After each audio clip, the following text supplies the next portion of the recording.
नमस्ते बच्चों। नमस्ते। आज हम सब पढ़ेंगे क्रिया विशेषण।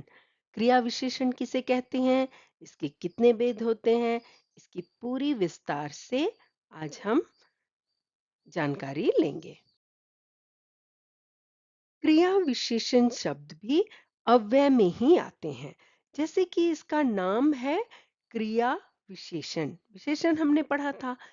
तो जिन शब्दों से ये पता चले कि क्रिया कैसे, किस प्रकार, कहाँ, कब और कितनी की जा रही है, अर्थात वह क्रिया की विशेषता बताए कि क्रिया कैसे की जा रही है, उसको डिस्क्राइब करे, वर्ब को, इंग्लिश में एडवर्ब हो गया, उसे क्रिया विशेषण कहते हैं। जैसे उदाहरण के लिए, कैसे खाते हो, प्रश्न अगर किया गया और उसका उत्तर मिलता है धीरे धीरे, जल्दी, ध्यानपूर्वक, तो ये क्रिया को बता रहा है, खाने की विशेषता है कि कैसे खा रहा है, धीरे धीरे, जल्दी या ध्यानपूर्वक। तो ये शब्द क्या हो जाएंगे, क्रिया विशेषण। कहाँ खेल रहे हो, ऊपर, बाहर, तो ये बता रहा है ना स्थान, तो ये भी विशेषण है। कब पढ़ते हो, प्रातःकाल, शाम। कितना खाते हो, अधिक, ज्यादा, कम। तो ये सारे शब्द जो हमारे खाने के, पढ़ने के, खेलने के, ये इन क्रियाओं की विशेषता बताते हैं। ये सब क्रिया विशेषण शब्द कहलाते हैं। और इनके भी कितने भेद होते हैं, चार भेद होते हैं। पहला है रीतिवाचक, दूसरा है स्थानवाचक, तीसरा है कालवाचक और अंतिम है चौथा परिमाणवाचक। तो इन चारों की व्याख्या हम एक एक करके पढ़ते हैं। तो चलिए बच्चों आगे। अब बारी है रीतिवाचक क्रिया विशेषण। रीति का मतलब ही होता है नियम से। तो जिन शब्दों से ये पता चले कि क्रिया कैसे और किस प्रकार की जा रही है, रीतिवाचक क्रिया विशेषण को पहचानने का सबसे आसान तरीका है कि क्रिया कैसे और किस प्रकार की जा रही है, उसका अगर उत्तर मिलता है तो वो है रीतिवाचक क्रिया विशेषण। जैसे उदाहरण के लिए देखिए, गाड़ी तेज चल रही है, क्रिया है चल रही है। कैसे चल रही है, तेज। तो यहाँ तेज क्या हो गया, रीतिवाचक, उसके चलने के तरीके को बता रहा है। तुम झटपट काम करो, काम करने की विशेषता है कैसे करना है, तो झटपट काम करना है। तो यहाँ तेज, झटपट, ये सब क्या हो गए, रीतिवाचक क्रिया विशेषण है।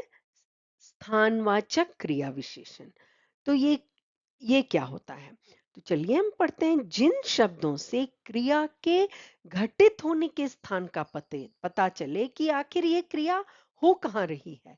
मैंने पहले थोड़ी देर पहले बताया था, ऊपर, बाहर, तो वो स्थान बता रहा है ना क्रिया के। कहाँ प्रश्न पूछने, क्रिया से कहाँ पूछने से उत्तर मिले, तो वो ही शब्द स्थानवाचक क्रिया विशेषण है। जैसे आगे, पीछे, ऊपर, नीचे, भीतर, बाहर, ऊपर की ओर, नीचे की तरफ, इधर उधर, चारों ओर, ऐसे कई उदाहरण हैं। उदाहरण के लिए मैं वाक्य में देती हूँ, वह इधर उधर घूम रहा है। तो कहाँ घूम रहा है, उत्तर मिला इधर उधर। तो क्रिया विशेषण क्या हो गया, इधर उधर शब्द। और ये स्थान बता रहा है, इसलिए ये स्थानवाचक क्रिया विशेषण है। सीमा ऊपर बैठी है ना, तो छत के ऊपर बैठी है या ऊपर बैठी है, तो यहाँ कहाँ बैठी है का उत्तर मिल रहा है ऊपर।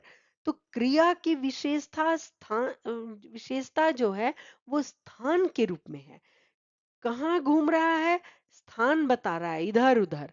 तो जब स्थान विशेषण के रूप में प्रयोग किया जाए, क्रिया की विशेषता बताए, तो वो स्थानवाचक क्रिया विशेषण कहलाती है। ये मुझे लगता है आपको समझ में आ गया होगा। अब अगला क्या है, कालवाचक। तो चलिए पढ़ते हैं। कालवाचक कालवाचक क्रिया विशेषण किसे कहते हैं? वे शब्द जो क्रिया के घटित होने के समय से संबद्ध विशेषता बताए उसे कालवाचक कहते हैं। अब कौन सा प्रश्न करेंगे क्रिया से? कब प्रश्न। क्रिया में कब लगाएं और उत्तर मिलता है तो वही कालवाचक क्रिया विशेषण है। जैसे वे घर शाम को पहुंचेंगे, तो क्रिया क्या है इसमें? पहुंचेंगे। कब पहुंचेंगे? शाम को। तो ये जो शाम को है ये क्रिया हो गया विशेषण, क्रिया विशेषण क्रिया की विशेषता बता रहा है, समय बता रहा है। वह दिन भर पढ़ता है। कब पढ़ता है? तो क्या हो जाएगा? दिन भर। ठीक है।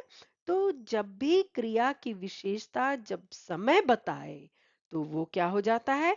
कालवाचक क्रिया विशेषण कहलाता है। और इसको पहचानने का तरीका मैंने बताया, क्रिया से कब प्रश्न पूछना है। तो अगला कौन है? वाचक विशेषण। क्या है परिमाणवाचक विशेषण? पढ़ते हैं। जिन क्रिया शब्दों से क्रिया की मात्रा अथवा परिमाण का पता चलता है उसे परिमाणवाचक क्रिया विशेषण शब्द कहते हैं। अभी तक हमने रीति में पूछा कैसे, स्थानवाचक में पूछा कहाँ, क्रिया से कालवाचक में पूछा कब, और परिमाण में क्या पूछेंगे? कितना, मात्रा बता रहा है, परिमाण बता रहा है, तो क्रिया से प्रश्न लगाना है कितना। कितना पूछने पर जो उत्तर मिले वही है परिमाणवाचक क्रिया विशेषण। जैसे वह कम खाता है, वह अधिक खाता है, वह ज्यादा खाता है, तो ये खाने की मात्रा बता रहा है ना। अगर हम कहते हैं कि वह जल्दी खाता है तो वो खाने का तरीका बता रहा है, वो रीतिवाचक हो जाएगा, है ना। वह कहाँ खा रहा है अगर बताएगा तो वो स्थानवाचक हो जाएगा। वह कब खा रहा है बताएगा तो वो कालवाचक हो जाएगा। लेकिन यहाँ पर क्या बता रहा है? मात्रा बता रहा है कि वह कम खाता है, तो वो परिमाणवाचक हो जाएगा। तो ये चारों को आप आसानी से यहाँ पर समझ गए, क्योंकि अंतिम है ये। रीना अधिक दौड़ती है, तो उसके दौड़ने की विशेषता है कि वो अधिक दौड़ती है। जब देखो वो दौड़ती है, अधिक दौड़ती है, वो ज्यादा दौड़ती है ना। फिर वह ज्यादा लड़ता है, तो क्रिया जब मात्रा में बताए कम, अधिक, ज्यादा, और क्रिया से कितना पूछने पर जो उत्तर मिले वही परिमाणवाचक क्रिया विशेषण कहलाता है। तो मुझे लगता है ये आपको अच्छे से समझ में आ गया होगा। अब बारी है विशेषण और क्रिया विशेषण में अंतर समझने की।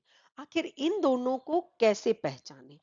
जब विशेषण का हम एक बार और पहचान लेते हैं, संज्ञा और सर्वनाम की विशेषता बताने वाले शब्द विशेषण कहलाते हैं। इंग्लिश में एडजेक्टिव, हिंदी में विशेषण। जैसे लड्डू मीठा है, तो यहाँ लड्डू की विशेषता है कि वो कैसा है? मीठा है।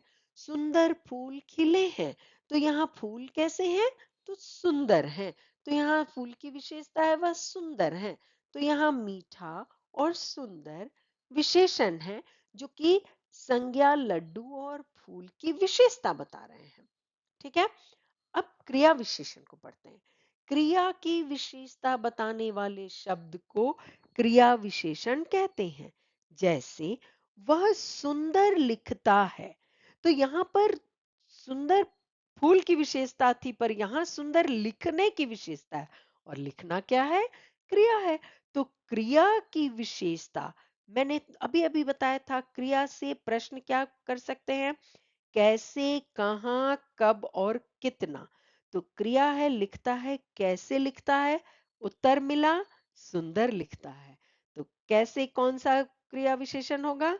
रीतिवाचक। गाड़ी प्लेटफॉर्म पर अचानक आ गई। कैसे आ गई? अचानक आ गई। तो ये भी होगा रीतिवाचक। वह नीचे खेल रहा है। क्रिया है खेल रहा है, कहाँ खेल रहा है? तो नीचे, तो ये स्थान बता रहा है, तो ये स्थानवाचक क्रिया विशेषण। बच्चे खेलकर अभी आए हैं। कब आए हैं? क्रिया है आए हैं। कब आए हैं? तो अभी, ये समय बता रहा है, काल बता रहा है, तो क्या हो गया? कालवाचक क्रिया विशेषण। तो ये आप ध्यान दीजिए, ये सभी शब्द क्या है? क्रिया की विशेषता बता रहे हैं। अगला है, वह चाय बहुत पीता है। अब पीता है क्रिया है, कितना पीता है? तो बहुत पीता है। तो यहाँ मात्रा परिमाण बता रहा है, तो क्या हो गया? परिमाणवाचक क्रिया विशेषण। तो विशेषण और क्रिया विशेषण में कभी भी गलती मत कीजिए। ये संज्ञा सर्वनाम की विशेषता बताता है और ये क्रिया की विशेषता बताने वाले शब्द होते हैं। इंग्लिश में ये एडवर्ब, ये एडजेक्टिव, हिंदी में विशेषण, हिंदी में ये क्रिया विशेषण। ठीक है बच्चों, धन्यवाद।